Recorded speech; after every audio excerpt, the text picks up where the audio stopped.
You are now tuned in to Go Time Dolphins with Charlie Touche and Kadeem Simmons, the Miami Dolphins podcast that's for the fans and by the fans. Gotta make them lose their mind when it's your time. And it's show time. Going all out when it's go time. I ain't wasting no time.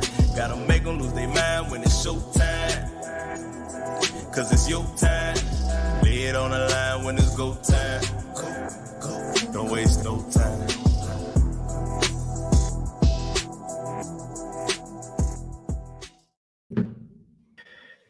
It may not be Victory Monday, but it's Victory Tuesday here at Go Time Dolphins. Our Miami Dolphins are 4-1, beating the New York Giants 31-16 at Hard Rock Stadium. And I can only speak for myself, but there's an element of it should have been more. But we will delve into all of that. We will delve into the latest injury news. We will delve into everything. And when I say we, that is myself and the host of Go Time Dolphins, Mr. Charlie Touche. How are you? Already. If I sound like I got the flanger effect on my voice, it's because I got a visor on. The victory visor is in the building. Hey, y'all know what time it is. It's Go Time Dolphins, the Miami Dolphins podcast that goes not only across the pond, but across the world. I'm your boy, Charlie Touche. I got my co-host, Kadeem Simmons, with me. It's always for the fans and by the fans. Your favorite podcast, and the Miami Dolphins improve to 4-1 on the season. I love it, Kadeem. Buffalo lost the same day. You know what I'm saying? Like, yo, man, listen, I love football, bro. Shout out to Tua's cousins. Shout out to the comments. I know, Kadeem, you're going to get to the comments. What we got? But hold up, Kadeem. Don't go to the comments, Kadeem. You said what we got? No. In case I don't see you again, good morning, good afternoon, and good night. What movie is that from? One of my favorite movies of all time, The Truman Show. Legendary movie. Love The Truman Show. I don't think Hannah Montana's seen it. Hannah Montana? She's not here. I don't think she's seen it. If she's in the comments, let me know. But yeah, Truman Show. Love that movie. Love it so much. And then the comments. So shout out to Jason Keck. He says first, a few emojis. He says, lucky for us, Ahmed and Achan are the same player, according to Poop Hard and Omar. We will get into Devon Achan later and shortly. Rob says howdy. And then we have the Truman Show reference. Shout out to the Go Time Dolphins media team who didn't think that I would get it right. In your face. Rob says Charlie better be rocking that visor. Charlie came with a glasses emoji. He was wearing it. Shout out to IMAX. He says, Go Time Dolphins. What's up, Kadeem, Charlie, and chat? Shout out to Tua's cousin. He said, let's go time Fins. Fins up family. Rob says, F them Bills. And Jason applauds. So, yeah, it's easy. Obviously, we're here on Tuesday now. We can talk about the after effect of the Giants game. But on that Sunday, after the game, it felt like a brilliant Sunday. Obviously, the Bills were in London, which meant that they played before the Dolphins. So you had 11 hours of football. The Bills lose. The Dolphins win. And at the same time the Dolphins win, the New England Patsies, can't call the Patriots no more. The New England Patsies just got slapped up and down the field against the New Orleans Saints.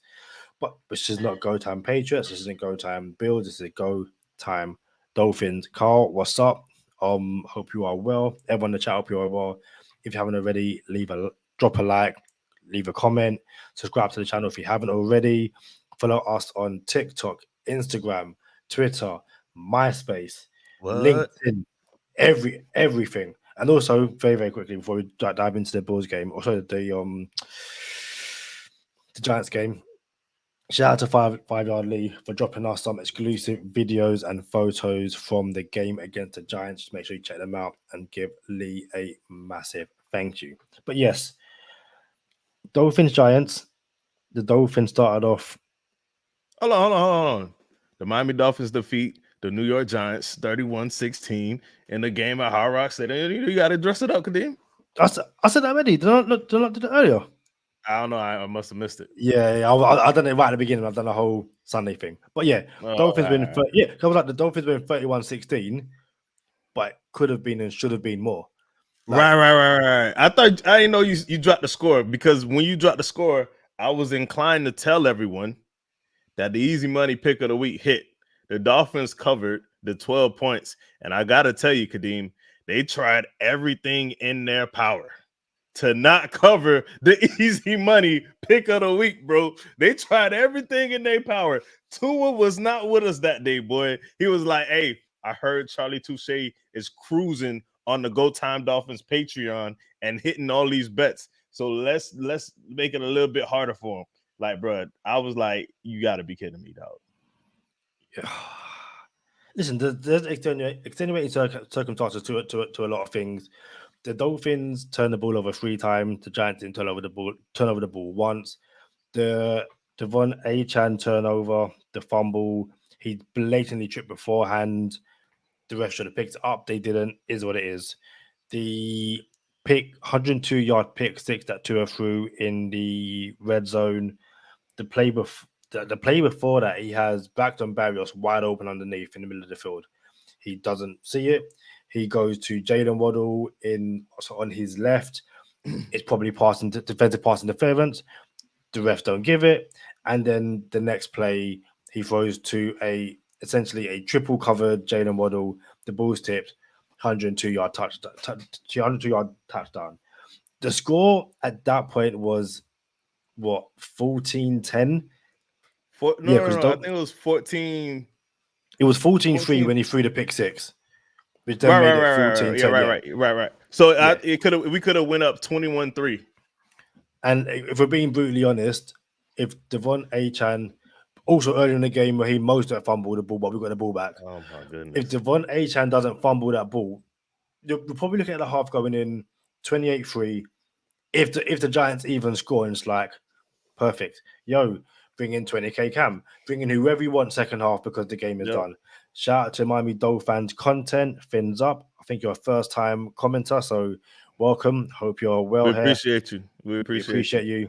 Hold on. Shout out to Jason Keck. You know what I'm saying? You know, we appreciate you too, Jason Keck. He says, I love the ensemble, Charlie. Looking good. I appreciate that as well. And I just thought that in there. Appreciate it. No, it's cool. It's all good. But yeah, it was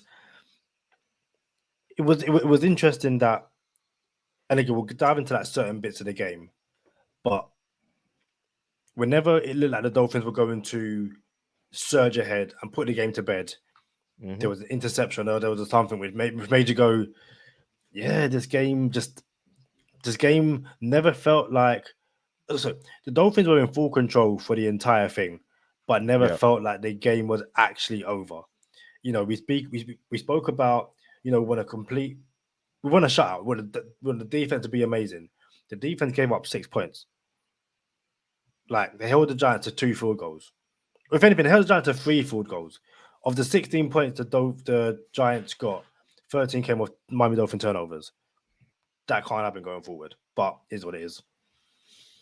We talked about the Dolphins not putting teams away. And this is not the social media, oh, well, why is everybody crying? We won the game. This is not that. But this is constructive criticism from a coaching standpoint. Like, yo, you got to put these boys to bed. You know what I'm saying? Like, you can't let teams hang around, because if a team is good enough, they're going to make it a game and they're going to beat you, and you're going to lose by a field goal with 3 seconds on the clock when you should have won by 30 points.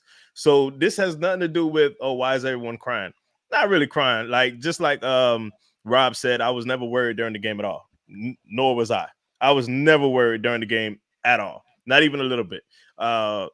So, yeah, here's the thing.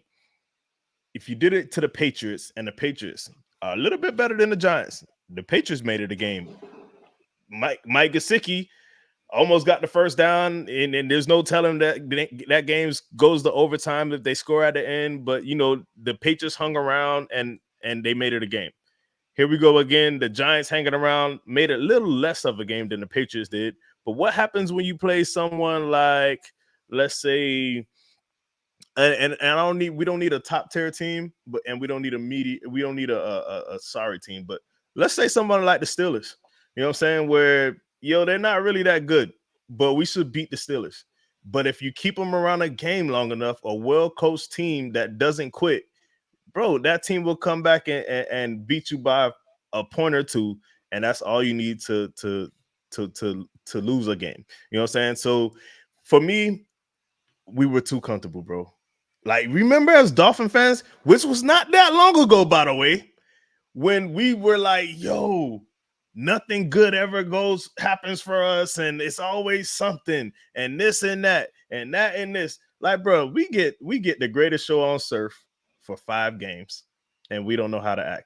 You know what I'm saying? Like, bro, like not only us, the fans, but the players too. Like, bro, Tua out here chilling, throwing in the triple coverage just because he want Jalen Waddle to get up. Like, dang, my dog J-Dub been out for like 4 games. I want him to come back. It's actually like 2, but I want him to come back and get a piece of what's going on. So I'm a force feed another touchdown to him.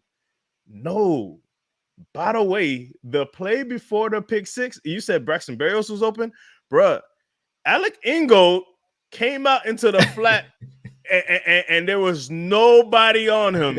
And Charlie Touche had a plus 1,800 anytime touchdown for Alec Ingold. Tua, I'm going to need you to hit Alec Ingold on an anytime touchdown sometime in the near future, because I'm always betting that Alec Ingold anytime touchdown. So, bro, Tua was just too relaxed, throwing in the triple coverage, laughed at the end of a pick. No, I'm not tripping at him laughing at the end of an interception, but you could tell it was like, yo, this is like preseason right now. It wasn't even like preseason, it's like practice. Wow, this is practice right now. So you're about to have Tua have the most yards he's ever thrown in his career, along with the most touchdowns he's ever thrown in his career this season, but he's also going to have the most picks he's ever thrown either, just because he's not like diligently, focus, bro. Like, forget all of we up and let me spread it around. Like, bro, I need you to be a sniper, a killer, like a no mercy mercenary out here in these streets. Like, dang, bro, these boys do not care about nothing. You know what I'm saying? And we're not that right now. We're chilling when we go up 12. You know what I'm saying? I don't want to chill.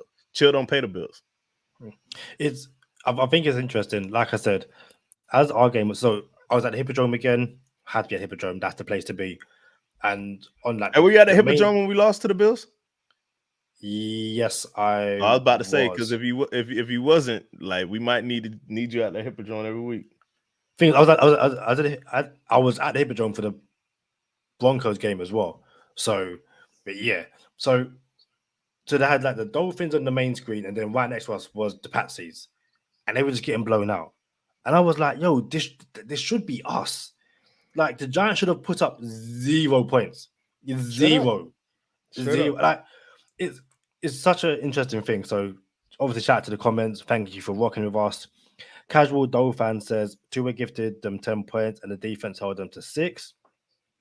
Miami Dolphins content says take away those 3 turnovers and we may have put up 73 on them. Listen, it was a 50 burger at least, at the very least.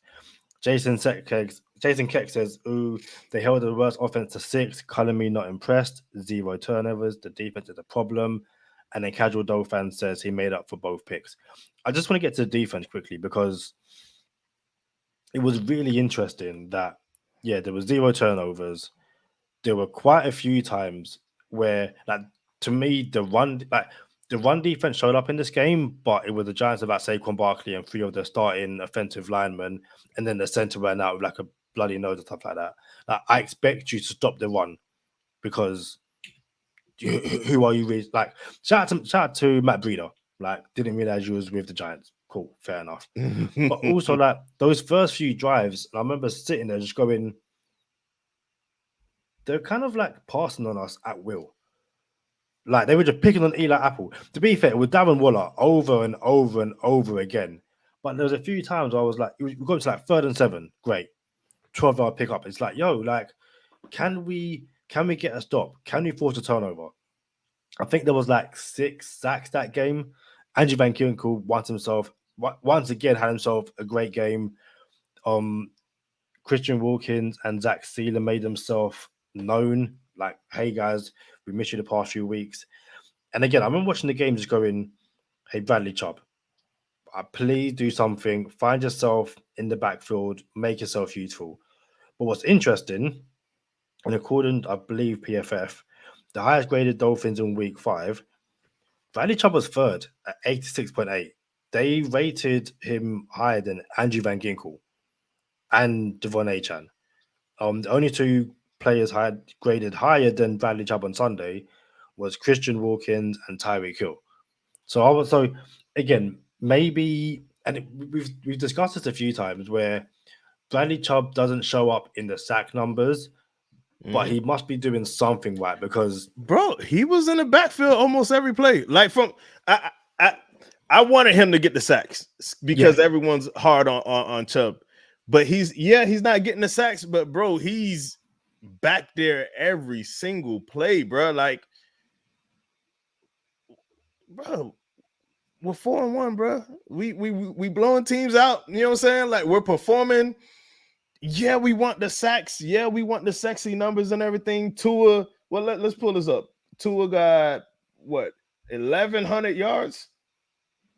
Oh, my bad. 1,600. My bad.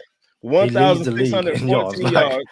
1,614 yards, 11 touchdowns, 5 picks, 71.6 completion rating, and 112 passer rating.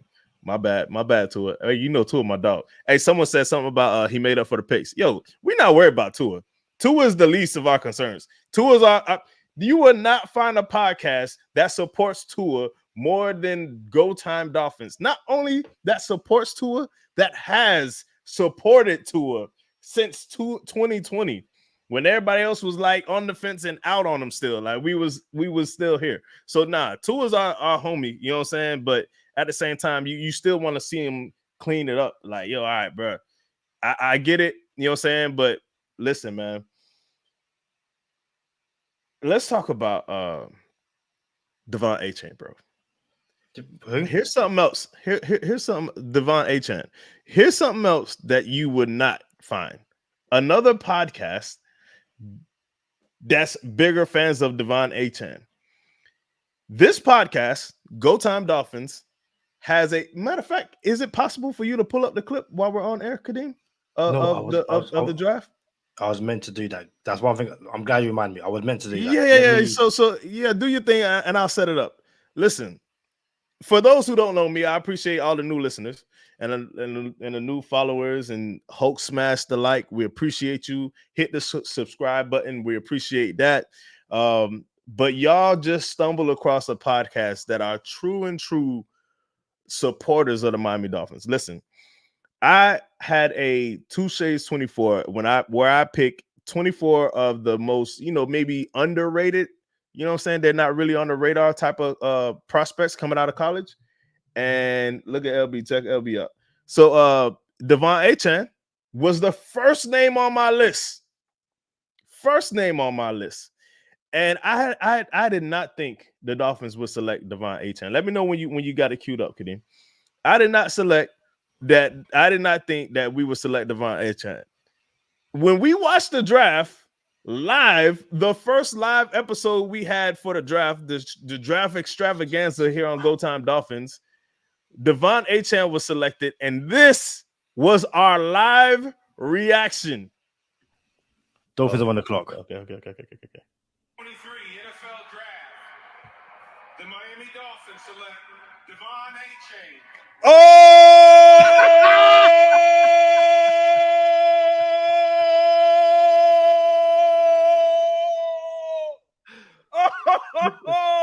Did the Dolphins go 2 for 2? Yo, bruh, Kadeem, bruh, that's a classic forever, bruh. Classic forever. It's absolutely insane. And we say did the Dolphins go 2 for 2 because the Dolphins' first pick was 20K Cam Smith, and he was also on 2J24 as well. Listen, we speak about how Tua reacts to a interception, and Raheem Mostert fumbles the ball. We get it back, but so start again. Devon A-Chain is a starter. He starts the game. Cool. Devon A-Chain, apologies. And yeah, the Dolphins are just moving the ball at will, running the ball. It's easy. Mostert gets a few touches, fumbles the ball. And I think I messaged 5 Yard Lee, and I was like, this is why A-Chan's a starter. Right now, he's a hot hand. A-Chan then fumbles the ball, and it's like, that's one way to lose carries in this backfield. And A-Chan says, I've got something for you. 76-yard touchdown, untouched. And once he's gone, he is gone. There is no catching him. People are talking about, so I think some people in the Dolphins UK WhatsApp group are talking about how obviously the current favourite for offensive rookie of the year is Bijan Robinson, and rightfully so. But there's Devon A-Chan, who should be in the conversation at the very least. Had himself another game. I think he's averaging something dumb like 23 yards per carry. Listen. The reason why that our reaction when we drafted Devon A-Chan was because we knew, like, yo, are you serious? We just drafted A-Chan. Like, this is going to be a big deal. I compared him to Austin Eckler. And recently, after his past couple games, I've heard the comparison of CJ2K. For those who might not be familiar with who CJ2K is, it's Chris Johnson for the Tennessee Titans before he got paid, by the way. Before he got paid. Listen, and I see it when he runs. Like, listen, he's like a CJ2K, Austin Eckler, and Le'Veon Bell. He's patient, doesn't look like he's panicking. He's smooth, and he's so fast that it looks like effortless when he's running untouched 76 yards. It is a concept that is just wild. So he's averaging, actually, Kadeem, he's averaging 12 yards a carry. And here's a stat, O-line stat. He's averaging 9.7 yards before first contact. That is the wildest stat ever, bro. Like, you average 9.7 yards before first contact? Like, the first person touching you is the safety? That's crazy, bro. Shout out to the O-line, bro. Shout out to Chris Greer, because Mike McDaniel said, yo, this is Chris's pick. He hit my phone and said, yo, you need to check this kid out before the, not even before the draft, before the like in the offseason scouting recruit process. Like, yo, I like this kid. Check him out. And shout out to Chris Greer. So, yeah, man. Rob said that stat feels like it's fake. Bro, it is fake. It's all Madden. Bro, like, no one rushes 150 yards a game, bro. Like, this is some Madden stats. You're beating people, putting up 70 points. Your running back rushes for 150 yards a game. This is Madden. This is fake, bro. And it's our team, bro. And we just got to enjoy it. Yeah, 100%. Carl asked, anyone go to the Carolina game? Getting tickets right now. They're having a Hall of Fame ceremony for Zach Thomas during halftime. I know, I believe 5 Yard Lee is going. I don't know. No, I think Simon Kirby from the Dolphin UK podcast will be there. I think. I'm not too sure. Casual Dolphin talks about Darren Waller. He basically was their only option throughout the game. Rob says Chubb got a bunch of QB pressures and hits, just didn't convert to sacks. Jason Keck says it's the almost defense, and Jason Keck then says I think he averages now 12.3 yards per carry. Again, just on the defense, definitely room for improvement. Definitely need to start getting some interceptions. But again, I can't find the stats right now. But the Dolphins defense is like up there, like in terms of pressures, QB hits. They are getting to the quarterback, which is what you want. But they still need to force turnovers, and it's going to be interesting to see how they react when they play the Eagles, when they play the Chiefs, because beating up on the Giants, the Broncos, hopefully the Panthers this week, cool, great, fair enough. And again, you can only beat what's in front of you. But we do need to see further improvement. We didn't discuss this before. We'll do this very quickly. Who fancy doing the ad this week? Where's Jordan at? Oh, you know what? Perfect. She is actually behind me. So let's get friend, voice of the podcast, Jordan Simmons. Aaron Rodgers' season is officially over, but yours has just begun at MyBookie. NFL, college ball, and a brand new cash-out system give you options to bet and win all season long. First 2 legs of your Go Time Dolphins Easy Money Patreon parlay hit, cash out early and place another bet, or let it ride for the chance at a bigger payday. Join us at MyBookie for an entire season filled with daily odd boosts, same game parlays, and huge prize pool contests. Right now, MyBookie has a no strings attached cash bonus that lets you deposit and withdraw quicker than QB1 Tua Tagovailoa's ability to get the ball out of his hands. Use promo code GOTIME on your first deposit of $50 or more, and you can receive up to $200 in cash instantly credited to your MyBookie account. That's GoTime to claim your own cash bonus now. You can bet anything, anytime, anywhere, only with MyBookie and only using promo code GOTIME. Shout out to MyBookie. Y'all heard it. Promo code GOTIME. Kadeen, I wanted to bring this up, bro. There's a player who Emmanuel Mosley, cornerback for the Lions, tore his left ACL last year, week 5. Came back this year in his first game, week 5, tore his right ACL, bro. So tore both ACLs in the same week, 1 year apart. Like, shout out to Emmanuel Mosley, bro. No one wants to hear that. You know what I'm saying? Like, it's crazy. Like, bro, we didn't play against them. He's not a Dolphin, bro. We love football over here. We just had to acknowledge that. That's unfortunate, man. Get better. Yeah, definitely. Very quickly, so I want to talk about injury because the Dolphins have a few injuries, well, one particular injury, but the Dolphins almost defense. The Miami Dolphins defense is currently 3rd in sacks with 17. Only the Ravens and Bills have more. The Ravens have 18, the Bills have 21. The Dolphins defense is currently on pace for 58 sacks. The single season team sack record is 49 in 2005 and 1983, and they also have 40 QB hits in 5 games. They're getting home. But again, if we're being picky, and when you want Super Bowls, you've got to be picky, we'd love some interceptions. But hopefully they will come, and hopefully they come against the Panthers. We spoke about him already, Devon Achane. It comes out today that he is injured. Picked up, I think it's an ankle injury against the Giants. I thought it was a knee. It could be a knee, but either way, he is injured. Rap sheet says it week to week. I believe they're getting a second opinion, and he could go on IR.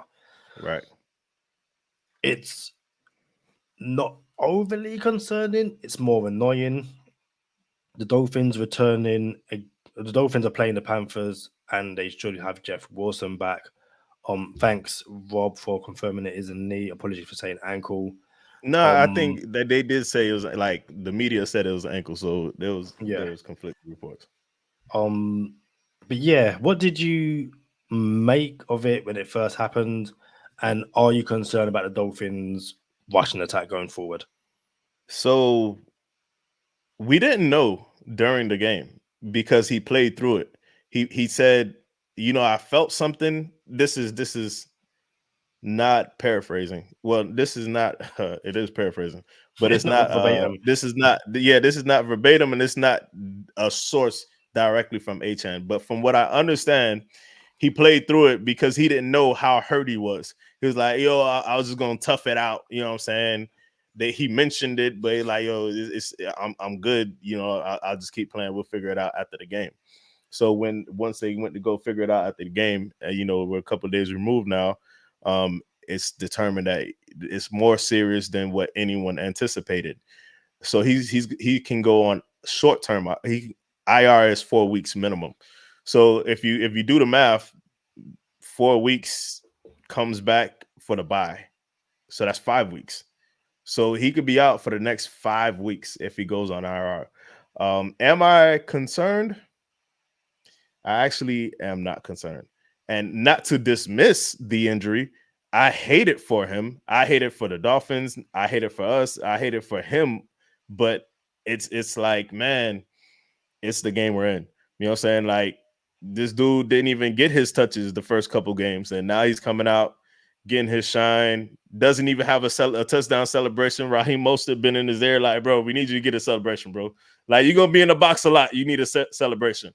So Raheem Mostert was the first person to greet him in the end zone after one of his touchdowns last week or Sunday, and Mostert wasn't even in on the play. Came off the bench, ran, celebrated with him, and now Mostert is going to be the lead back again. And, you know, I'm not concerned for the Dolphins. I'm not concerned for Achane. I don't think this is an injury where it's like, oh, his career is already going to be different. Nothing like that. But I don't like it. I don't like it for him. I don't like it for the team. As far as the team goes, I still think we're in good shape. Magically, Jeff Wilson's going to return out of nowhere. You know what I'm saying? Like, he was eligible to return last week, but we were doing so good with running backs and Achane was performing. We didn't need Wilson to rush back. I can almost guarantee he'll be available Sunday, Jeff Wilson Jr. So I'm not concerned. It's funny how Omar Kelly said, "Oh, I don't know why they need Achane. He's just Savon Ahmed is the same player." Like, bro, I appreciate if you keep our players' names out your mouth, Omar. Yeah, obviously, and again, Savon Ahmed was a healthy scratch on Sunday. Didn't need to dress. Chris Brooks, friend of a podcast, by the way, Savon Ahmed. We rock apologies. We rock with Savon Ahmed and Chris Brooks as well. Like, it could be a case where it's like, yo, Jeff Wilson, take another week, to get healthy. Mm-hmm. Like, we don't need you. We've got Mostert, we've got Brooks, and we have Ahmed. So yeah, I don't think anyone is worried. The offensive line is blocking well. I thought Connor Williams had himself a good game. I'm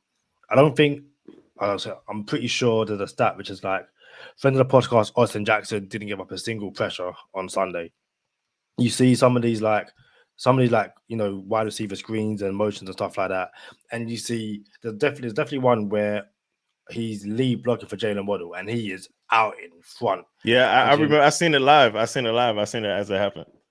And I see a lot of people going, okay, maybe I was wrong about Austin Jackson, which is what we kind of said for like ages. Hey, Chris Greer was like, oh, he got hurt twice. It wasn't supposed to happen. First of all, let's clear something up. Austin Jackson, friend of the podcast, Austin Jackson, the second friend of the podcast.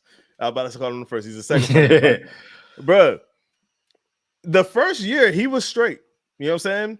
The second year is when they're like, we're done with Austin Jackson. He's trash. He was trash all of a sudden. You know what I'm saying? But then I'm like, yo, if we're going to give all these people a mulligan, why do they say mulligan, Kadeem? You want to look that up? Like, why are we giving people mulligans? Where did that come from? So if we're going to give we're going to give Tua a mulligan because of the coaching staff. Oh, it's the coaching staff. It's the OCs. All these OCs, incompetence in the coaching staff. And then we're going to give this person a mulligan and that person a mulligan. And I remember we're like, yo, it could be the O-line just needs to be coached correctly. You know what I'm saying? So here we go. We get McDaniel coming in, and we think we're going to be able to run the ball, and we're going to have some competent O-line coaches now. Why wouldn't Austin Jackson get a mulligan? I didn't understand. Like, yo, like, how is everyone else going to get a mulligan because of coaching incompetence? But now everyone's still out on Austin Jackson. But there was a podcast that said, yo, what happens? Because Chris Greer said, he got hurt. Austin Jackson got hurt last year, then came back, got hurt again. So what happens if Austin Jackson comes back, we didn't give him the 5th-year option, and he shows up? Bruh, we don't have enough money to pay everybody. Not saying Austin Jackson's a Pro Bowler, but it's like, yo, Austin Jackson's contract is up. Robert Hunt, friend of the podcast, Robert Hunt contract is up. Connor Williams, the starting center of the Miami Dolphins, contract is up. I don't even know who the left guard is. I'm Isaiah lying, but Wynn. you know what I'm saying? I'm lying, but still, you know what I'm saying? And then you have your right tackle, your left tackle, and Teron Armstead. And that's all I got to say. You know what I'm saying? So, there's going to be a lot of figuring some things out this offseason. Hopefully, it's while we have a championship, and then we're like, we'll just, we're toasting, we'll figure that out later. You know what I'm saying? Hopefully, you know what I'm saying? So, but yeah, man. Yeah. So Rob says Jackson is currently ranked in the 30s amongst guards from PFF. I think he's tackled, but definitely offensive lineman. Last 2 seasons he's been ranked in the 70s. He's having a solid season. I think the offensive line in general is having, everyone playing well, and it's great. It's Barry Butch, this offensive scheme. It's working. Jason Keck adds, AJ's been very well. I take my hat to him. I like most labeled him a bust. Listen, even here. Shout out to Jason Keck for putting himself out there saying he labeled him a bust, because Jalen Phillips is coming for you too, Jason Keck. I think, even us on here, we were like, the Dolphins probably do need to look at right tackle. Like, I've been at conversation. No. We said we need to look at right tackle, but we weren't out on Austin Jackson though. Yeah. I think we said, let him battle at left guard with Liam Eichenberg. Yeah, for sure. Is what it is. Sure. There was something. Let's get my mind now. Yes, so offensive line blocking really, really well. The Tyreek Hill touchdown. Have you seen what Mike McDaniel said about it? I did. So Tyreek Hill, the touchdown to Tyreek Hill was called by Tua. Tua called that play. And the detectives and the investigation is out between McDaniel and Tua. Although Mike McDaniel said, I don't care who gets the credit for calling the play. I don't care what plays he calls. You know what I'm saying? If he calls a play, if he's seen something that he like and he calls his own play, cool. I don't need to get the credit for it. You know what I'm saying? But Tua said, I heard it wrong. You know what I'm saying? So whether you so whether you believe Tua or not for saying he heard the play call wrong, there was the video gate when Tua wore a camera on his helmet and the internet went mad. You know what I'm saying? Like, he needs help. He needs his hand held. Oh, have you lost Charlie? Or have you lost me? Let me know in the comments who we've lost, myself or Charlie. And if we've lost me, I'm talking to myself right now, so I apologize for that. Hopefully we get this sorted out very, very soon. I'm gonna keep on talking just in case it is me. Okay. Thank you very much, Rob. Rob said I am still up, so that is helpful when we've lost Charlie. But yeah, now Charlie's officially gone. Let me sort this out very quickly. Cool, brilliant. In case anyone doesn't know, yes, I am Kadeem Simmons. And I've got Charlie back straight away, so I don't need to do that, to be fair. Charlie is back. We have a black screen. Do we have Charlie? Charlie, can you hear me? Charlie is sorting it out at the moment. We've lost Charlie again. Back to myself.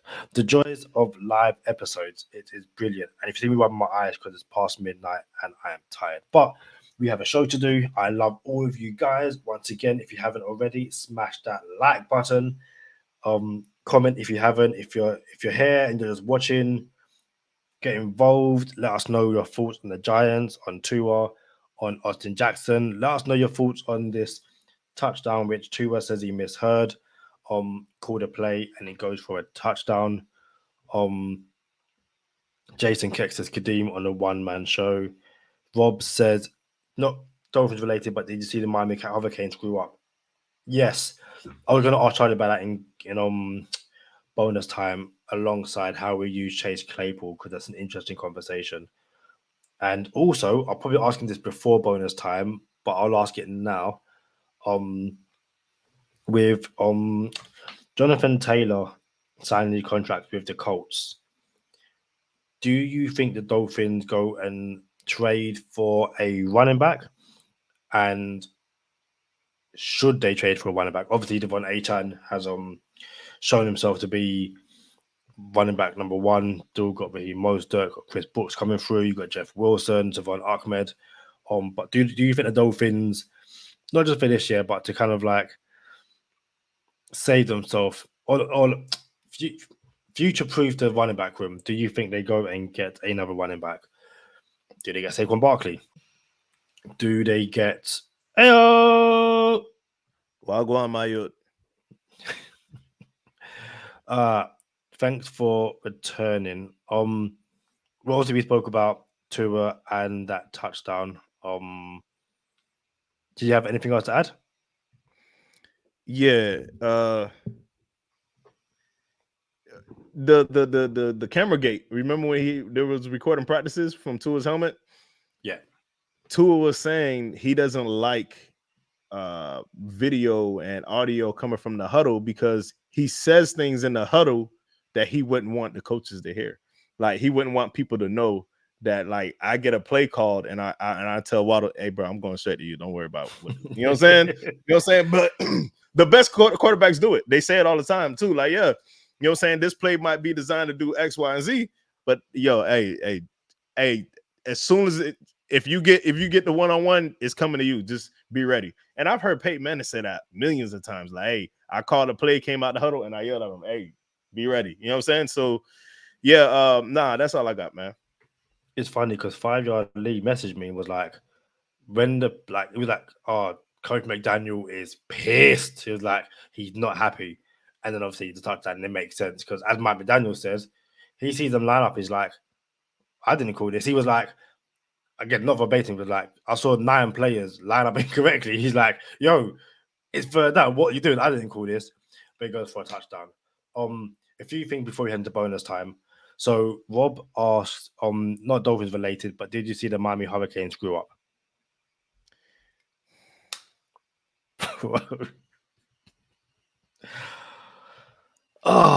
So for those who don't know, for those who don't know, the Miami Hurricanes, they're winning. There's like 30 seconds left.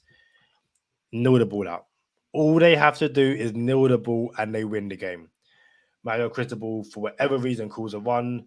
Running back runs, fumbles. They go on to lose with like 1 second left in the game. It is insane. It's one of those things where you'll never do it again. But it's also one of those things you expect to see.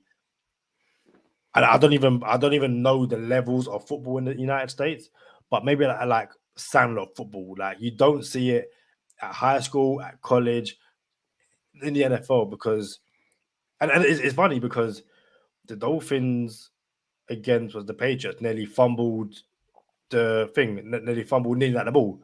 So yeah, it's bro. Listen, bro. I didn't think he should make it through the end of the week. I thought he should have been fired.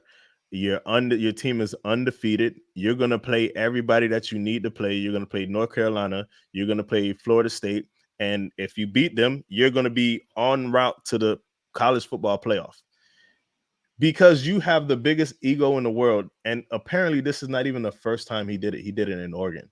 Nah, bro, I'm done with you. I ain't even gonna lie to you. And you seen players on the sideline crying, what the F are we doing? You know what I'm saying? Like that player deserves a better coach. You know what I'm saying? And he was speaking for the other 100 players on the team. So nah, man, it wasn't a fumble, IMAX. I seen it, he was down, but it is what it is. It deserves to be a fumble for the stupidity. So it is what it is, man. We want to get in the bonus time? Very, very quickly. I asked a question while he was away. It is a quick question. Jonathan Taylor has signed a contract with the Colts. He's not going nowhere.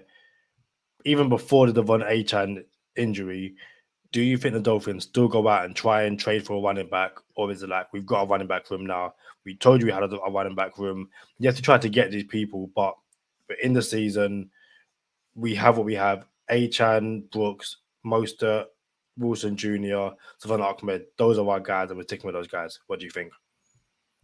So we're going to talk Chase Claypool in bonus time. But as far as running back, when you say do they trade for one, I don't think you trade for one.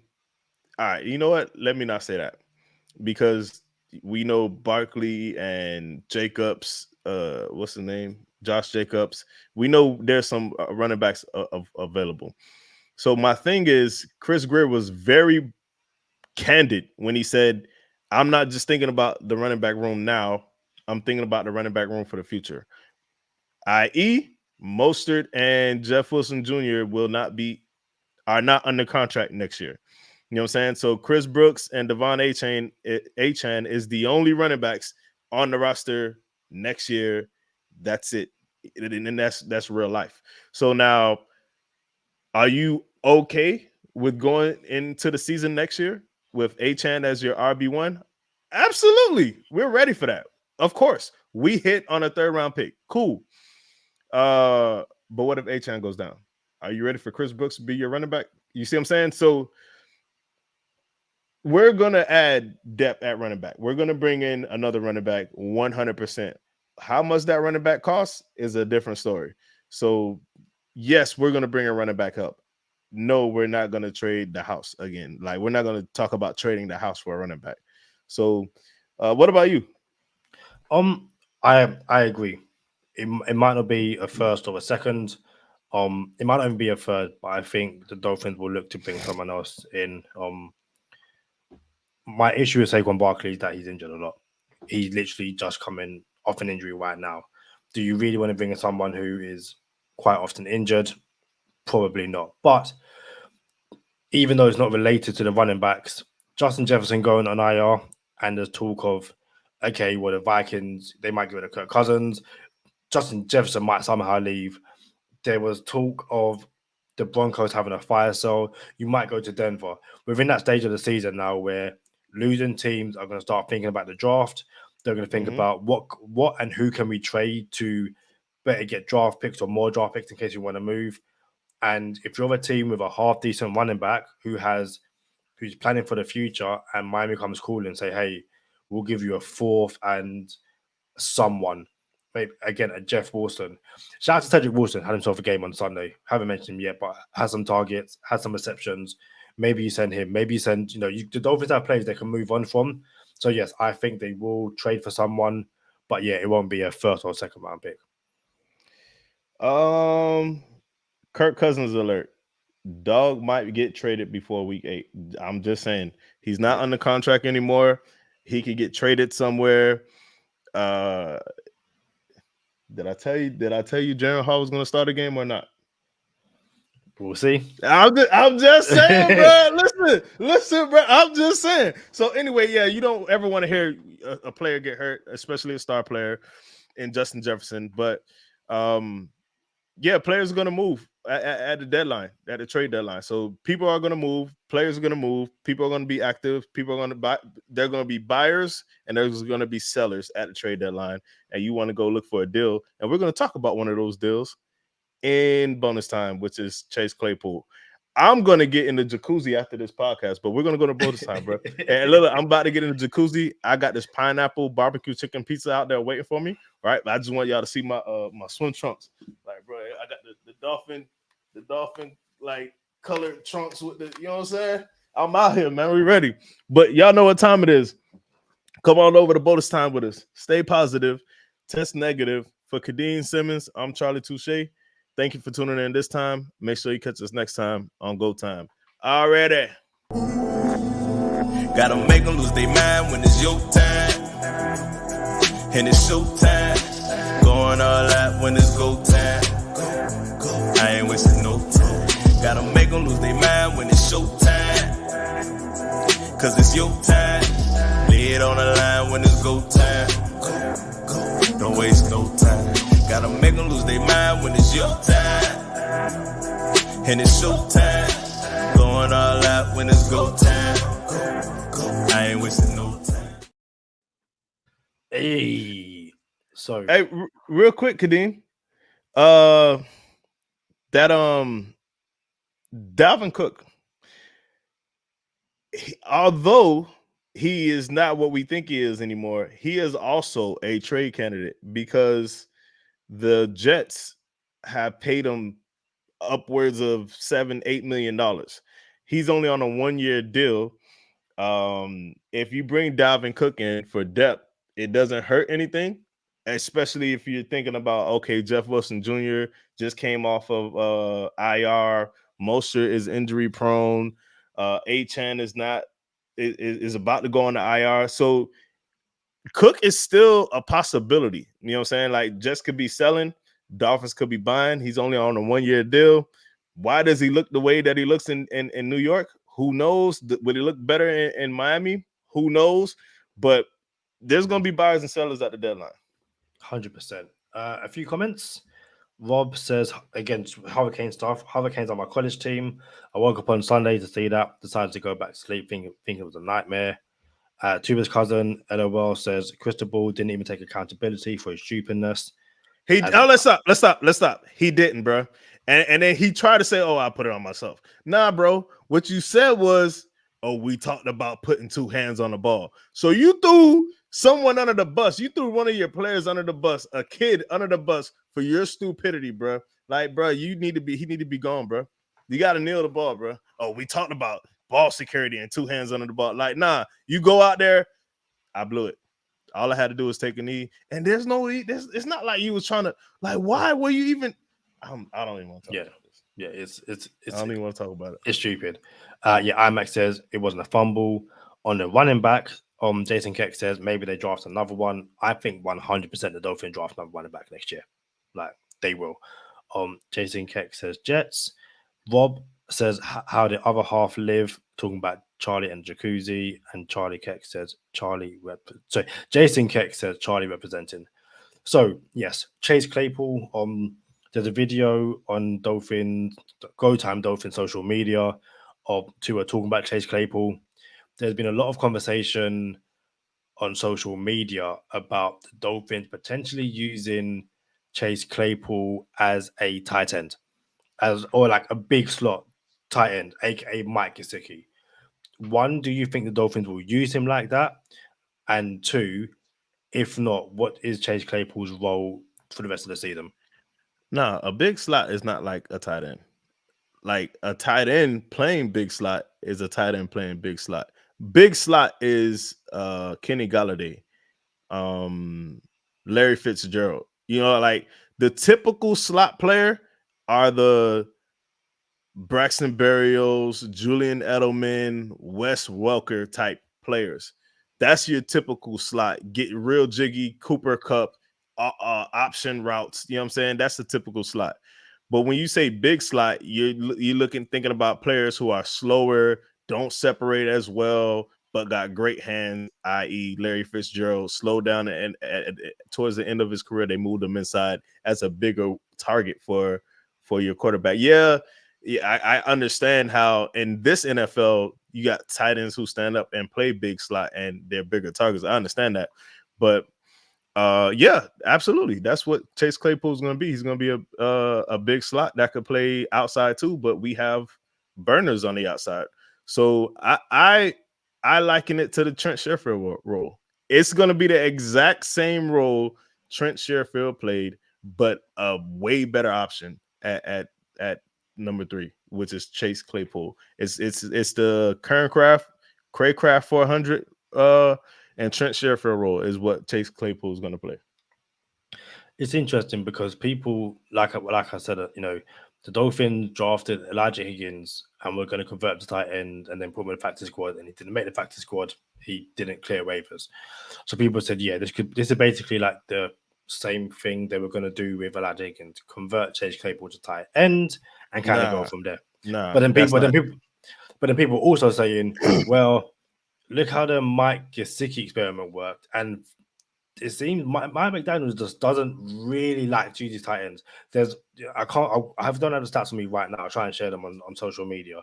But the Dolphins, when they have like a tight end set, are so like the way they run, or just the running stats and the passing stats are so different to when they don't have like a tight end on the field.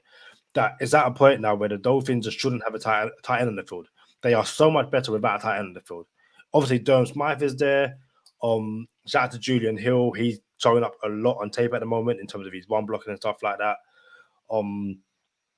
But yeah, I can't imagine them converting Chase Claypool into a tight end. You might see him more often in like the red zone and like a big body target. Same way we wanted to see Mike Gesicki last year. But again, it's options. The Dolphins don't have someone of Chase Claypool's build on the roster right now. So adding Chase Claypool for next to nothing, even if it's just, you see him 4 or 5 times a game in certain situations, it's a different option. Defenses have to play him differently. And yeah, like we said at the time, the Dolphins potentially lost 2 wide receivers in Erica Zukama and Quayquan 400. Adding Chase Claypool at that, kind of, it made perfect sense. Also, very quickly, because I didn't ask it earlier, I'm talking about the Broncos. King of Finland was like, should the Dolphins... Well, basically, we're talking about the Dolphins getting Justin Simmons from the Broncos in this fire sale. Do you think the Dolphins go and get Justin Simmons if the Broncos are having a complete fire sale?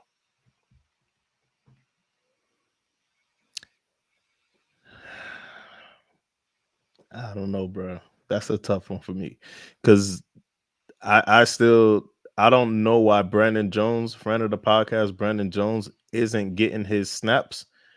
But if the idea is to move on from Brandon Jones and Deshaun Elliott actually isn't that bad, okay, you know what I'm saying? You could pay Justin Simmons, but why pay all that money when friend of the podcast Snowman is so good? You know what I'm saying? Like, you don't need Justin Simmons. And we're not talking about, oh, well, you don't need Mapletron either, but still, like, he's free. Because Claypool is free. You know what I'm saying? Like, Justin Simmons ain't nothing free about Justin Simmons. You know what I'm saying? So I don't think you bring in a Justin Simmons, bro. But dang, we said Dolphins were gonna go to well, I said Dolphins going to the Super Bowl, and we're gonna be 1 seed, and nothing has changed. So I like where we're going. I'm still buying at the trade deadline and trying to make this team better. Hey, Chase Claypool is not going to be effective the first 3 weeks of him playing for the Miami Dolphins. But later on in the year, he's going to be a problem. Cool. And before we leave, we've got one final question. I know Charlie needs to get his jacuzzi, have his pizza. Hey, Rob you 5 hours ahead, bro. Like, it's on you. Rob says, what's the reason behind not letting Cam Smith play some defensive snaps when the game is dead? Only played special teams. Charlie, I'll let you one lead off of that. I ain't gonna lie. I don't know if the game was ever dead against the Giants. We were never concerned. We were never worried that we were going to lose the game. But had we went up 30 points, yeah, Cam was coming in. I think that's why they made him active too. I think they intended on him to play snaps, but the game never got out of hand. But again, I still think the Dolphins are a little gun shy because of what happened to Noah Igbenogany. They drafted a rookie and they let him play. And the first 3 games, he got roasted against some really good receivers, Adam Thielen and Stephon Diggs, and he never recovered. And I think they're just gun shy now. Like, yo, they're a little snake bitten. Like, yo, we don't want that to happen to another corner. So, yeah, when the game gets out of hand, expect to see Cam Smith. And I think that's why they dressed him. But I don't think it got out of hand enough. Like, can you imagine if Cam Smith was on Darren Waller and just couldn't do nothing? like. Listen, I was going to say, yeah, the exact same reason. I don't think the game was ever out of sight enough to bring him in. Darren Waller was just cooking whoever you put on him, and it kind of was just Katie Kohu or someone else, but it wasn't a pretty sight. And yeah, it was only the Dolphins were only up 14. Or well, yeah, 16, no, 15, sorry. And you don't want to have anything where the Giants listen, Tyrod Taylor came in and we're kind of moving the ball. So the last thing you want to do is let the Giants think for whatever reason the game is close. And yeah, IMAX said they did that to Kader Kohu. And yeah, they did do it to Kader Kohu, but also Kader Kohu is kind of more far advanced in terms of, or as I would like to believe, in terms of confidence and NFL experience. And it's one of those things where, listen, you kind of have no issue putting Kader Kohu up against anyone in the NFL, given how well he done last year. Not only that, he's a undrafted, nothing invested.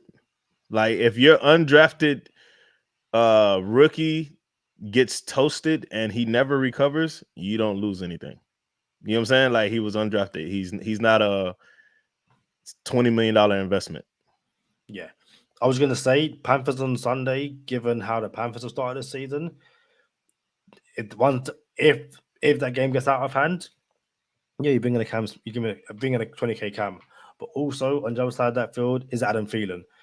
And there's two sides of it. There's a hey, welcome to NFL, it's Adam Thielen, and there's welcome to NFL, it's Adam Thielen. Listen, I don't think the Dolphins are too scared about completely ruining Cam Smith. I think he's a complete different player to Noah Igbenogany, but like you say all the time, Charlie, we as fans might say we need to see him. The Dolphins don't need to see him.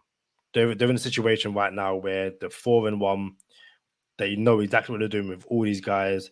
And again, every extra week, you're able to have Cam Smith on the sideline, standing next to Jalen Ramsey, who is out of his sleeve, by the way, and he's been seen running, not running, but they've seen him running. That November timeline looks very, very doable. The more he can just continue to learn, not throw him out there right now. Listen, there's no harm in, an extra week of learning, an extra 2 weeks, all that kind of stuff. But once again, everyone, thanks for joining us. Make sure you like us on all our social medias, on Patreon, all the good stuff. I've been Kadeem Simmons. Charlie, anything else you want to add before we leave? Dolphins are getting the 1 seed. You heard it here first.